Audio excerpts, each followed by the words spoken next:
Indian ఓషన్లో ఉన్నటువంటి ఒక under water mountain range Carlsberg ridge.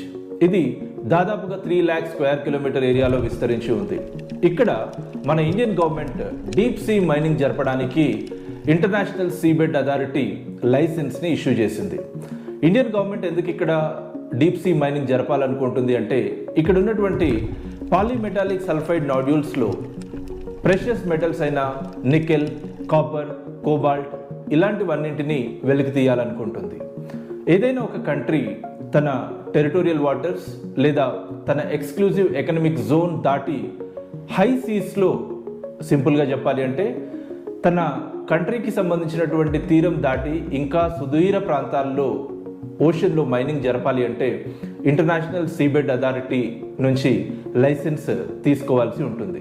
మరి ఇండియన్ గవర్నమెంట్ ఎందుకు ఈ మెటల్స్ పైన అంత ఫోకస్ చేస్తుంది అంటే, రాబోయే ప్రతి టెక్నాలజీలో, ఫర్ ఎగ్జాంపుల్ సోలార్ రిలేటెడ్ కావచ్చు, అట్లాగే ఎలక్ట్రిక్ వెహికల్స్ రిలేటెడ్గా కావచ్చు, ఇవన్నింటికి ఈ తరహా మెటల్స్ అవసరం అవుతాయి. అందుకోసమే ఇండియన్ గవర్నమెంట్ ఇక్కడ మైనింగ్ జరపబోతుంది. Thank you.